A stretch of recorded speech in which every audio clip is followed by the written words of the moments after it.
Woo!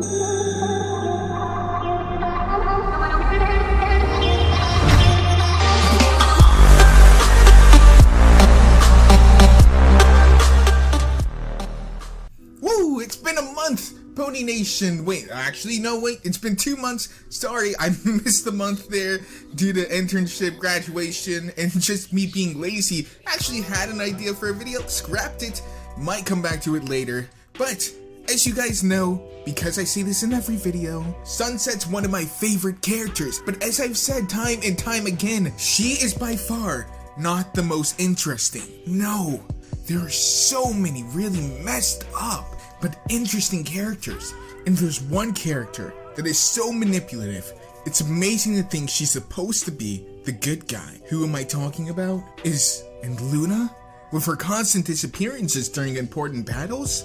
Or Celestia, quietly pulling strings from behind the scenes while playing the weak, helpless princess? Actually, it's neither.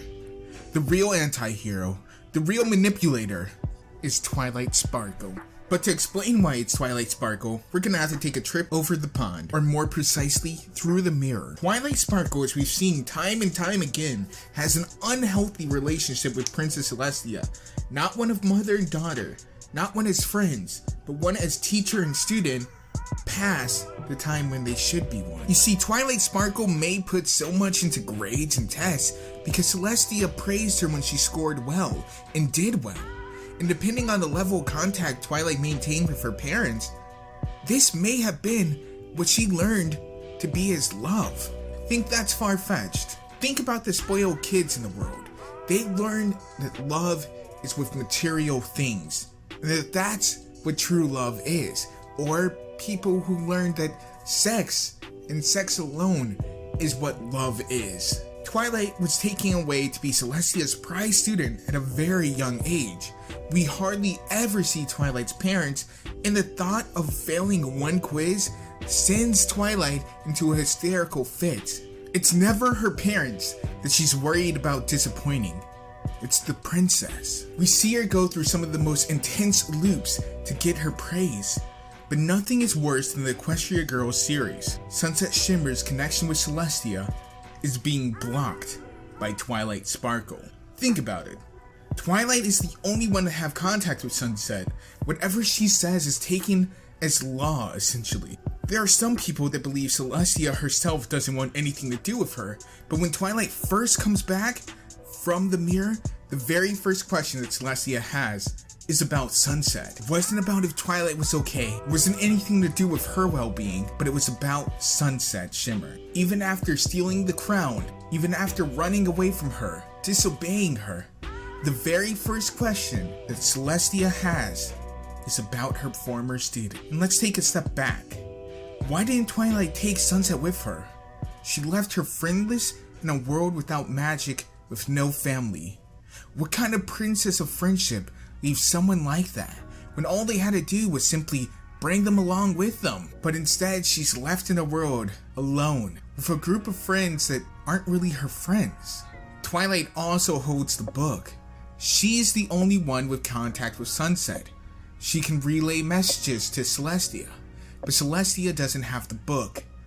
It wouldn't be hard for Twilight to figure out a way to get the book, and from the looks of it, seems like a lot of her memorabilia from that time is scattered, because why is the mirror in the Crystal Empire? The Crystal Empire wasn't the original castle.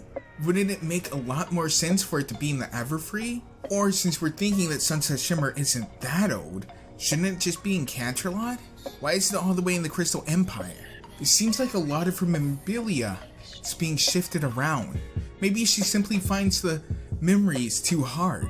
We also see that Twilight isn't necessarily a goody-goody. She does have some evil in her, hinted at by Midnight Sparkle. And we also know that it's still a lingering thing, just like Nightmare Moon, as in the most recent movie coming up here, Legend of the Everfree, it's one of the key plots.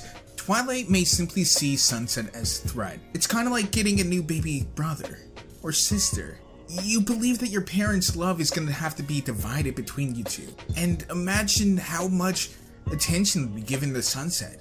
the long-lost student returned. There's a lot of reasons as to why Celestia would shower her with praise or shower her with at least affection, especially in the later series. But even after saving the world multiple times, she's not invited back ever. And when Sunset was at her lowest, and I mean her lowest, during the whole Anonymous arc of the Friendship comics, Twilight does nothing to help her.